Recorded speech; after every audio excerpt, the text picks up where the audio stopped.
Imagine कर एक दिन आप घर से निकलते हैं और किसी अनजान शहर में पहुंच जाते हैं जहां आप किसी को भी नहीं जानते।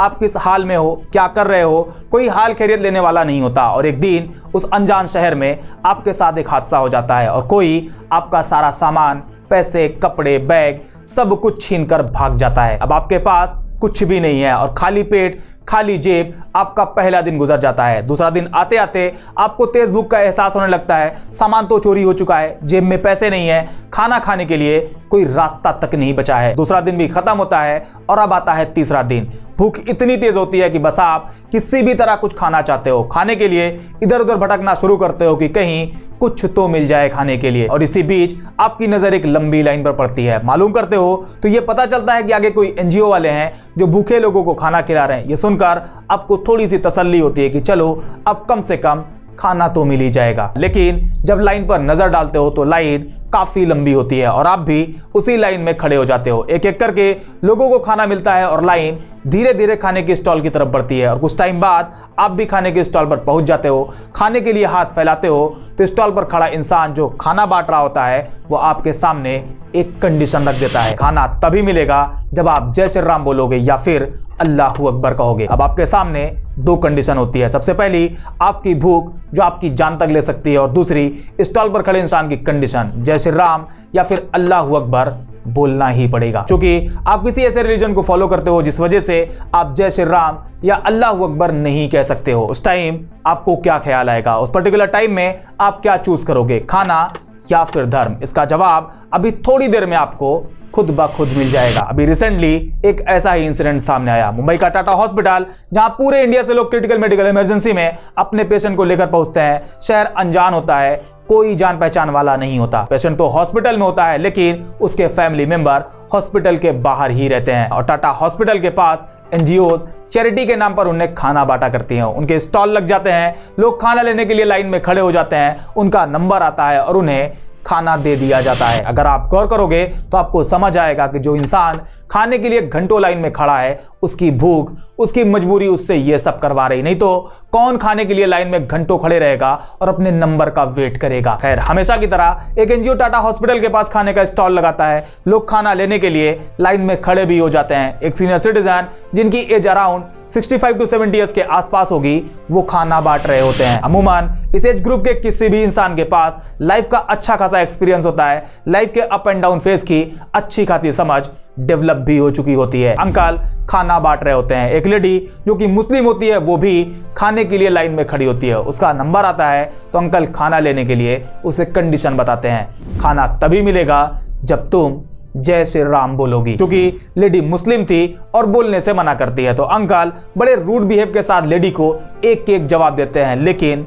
खाना नहीं देते। ये सब अभी हाल ही में हुआ है। अब हम वापस से उसी सवाल पर आते हैं। इस कंडीशन में आप क्या चूज करोगे, खाना या फिर धर्म? तो इसके जवाब दो हो सकते हैं। पहला, खाना नहीं मिला तो भूख से मर जाएंगे तो क्यों ना धर्म से कॉम्प्रोमाइज कर लिया जाए। और दूसरा, धर्म ज्यादा इंपॉर्टेंट है, ये लोगों के ईमान का हिस्सा है। ऐसे में भूख से जान ही क्यों ना चली जाए, लेकिन धर्म के साथ बिल्कुल भी कॉम्प्रोमाइज नहीं करेंगे। जबकि अगर आप इंडिया में धर्म और भूख की सच्चाई देखोगे तो इसकी तस्वीर में बहुत ज्यादा फर्क नहीं है। तो रिसर्च सेंटर की एक स्टडी बताती है कि इंडिया में 60% अडल्ट ऐसे हैं जो रोजाना अपनी रिलीजियस प्रैक्टिस फॉलो करते हैं। 71% लोग ऐसे हैं जो कम से कम महीने में एक बार मंदिर, मस्जिद, गुरुद्वारे या फिर चर्च जरूर जाते हैं। जबकि 81% लोग ऐसे हैं जिनके घर में देवी मंदिर या कोई रिलीजियस सिंबल जरूर होता है। इंडियन पॉपुलेशन का एक बहुत बड़ा हिस्सा, करीब 84% लोग ऐसे हैं जिनके लिए उनका रिलीजन बहुत ही ज्यादा इंपॉर्टेंट है। आप इतना समझ लीजिए कि एक इंडियन के लिए, फिर वो किसी भी रिलीजन को मानता हो, हिंदू हो या फिर मुस्लिम हो, उसके लिए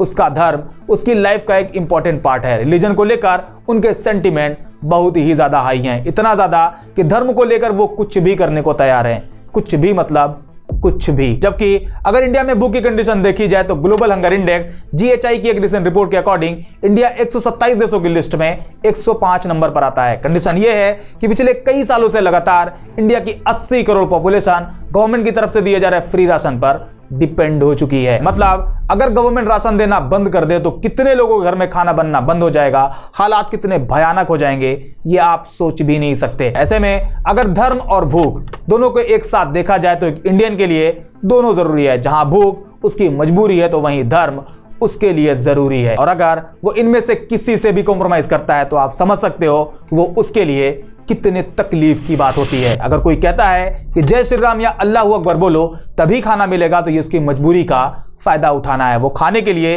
बोल तो देगा, लेकिन वो एक वर्ड, एक स्लोगन हमेशा उसके दिमाग में रहेगा कि भूख के लिए उससे जबरन बुलवाया गया था। वो हमेशा इस गिल्ड में रहेगा कि उसने खाने के लिए अपने रिलीजन से कॉम्प्रोमाइज कर लिया। और ऐसा इंसान कभी भी आपके रिलीजन को लेकर सॉफ्ट मेंटालिटी नहीं रख सकता है। ऐसे में एक सवाल सामने आता है कि ऐसा क्या किया जाए कि धर्म भी फॉलो होता रहे और भूख भी खत्म हो जाए। इसके लिए रास्ता क्या है? तो इसका जवाब सिर्फ एक है, ह्यूमैनिटी, इंसानियत। ये एक अकेला रास्ता है जो धर्म और भूख दोनों को बराबर इंपॉर्टेंस देता है। इंसानियत की बात करें तो आप चले जाएं किसी गुरुद्वारे में, वहां कभी नहीं कहा जाएगा कि खालसा का नारा लगाओ तभी लंगर खा सकते हो। चले जाएं किसी क्रिश्चियन के स्टॉल पे, वो नहीं कहेगा जीसस इज ग्रेट बोलो तभी खाना मिलेगा। आप चले जाएं किसी मुस्लिम के लंगर में, वो कभी नहीं कहेगा कि अल्लाह अकबर बोलो और खाना ले जाओ। यहां तक कि जिस टाटा हॉस्पिटल के बाहर अंकल खाना लेने के लिए जय श्री राम बुलवा रहे थे, उसी हॉस्पिटल के पास एक मुस्लिम स्टॉल भी खाना खिलाता है और साफ साफ कहता है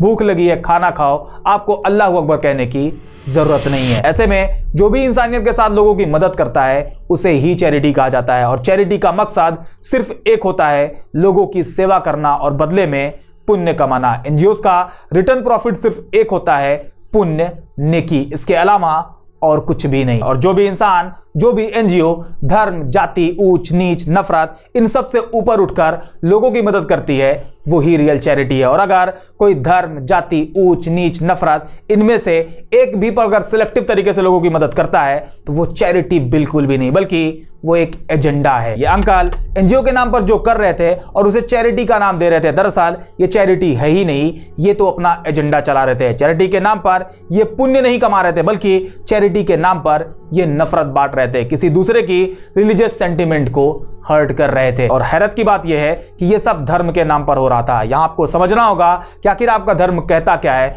आपके धर्म ग्रंथ में इसे लेकर क्या कहा गया है। मैं इस्लाम की कुछ चीजें आपको बताता हूं, और खास करके जो मुस्लिम ये वीडियो देख रहे हैं उनसे रिक्वेस्ट है कि आप सिर्फ देखें, पढ़ें और सुने नहीं, बल्कि उसे फॉलो भी करें। कुरान चैप्टर 76 वर्स 8 और 9 में कहा गया है, और जो अल्लाह की मोहब्बत में मिस्कीन और यतीम और कैदी को खाना खिलाते हैं और उनसे कहते हैं कि हम तुम्हें सिर्फ अल्लाह की खातिर खिला रहे हैं, हम तुमसे कोई बदला नहीं चाहते और ना शुक्रिया। इस वर्ष में साफ साफ कहा गया है, नेक लोग, अच्छी सोच वाले इंसान सिर्फ नेकी के लिए भूखे लोगों को खाना खिलाते हैं, खाने के बदले कोई कंडीशन नहीं रखते, ना ही बदले में उनसे कुछ चाहते हैं। और यही असली चैरिटी है, ना कि ये जो अंकल जी कर रहे थे। इस कॉन्सेप्ट पर खुद प्रॉफिट क्या कहते हैं वो भी जान लो। सही बुखारी चैप्टर 2 हदीस नंबर 12। एक इंसान ने आपसे पूछा कौन सा इस्लाम बेहतर है। आपने कहा तुम खाना खिलाओ, जिसको पहचानते हो उसको भी और जिसको ना पहचानो उसको भी, यहां तक कि सबको सलाम करो। यहां भी साफ साफ कहा गया है खाना खिलाओ, और सिर्फ उसे नहीं जिसे तुम जानते हो, बल्कि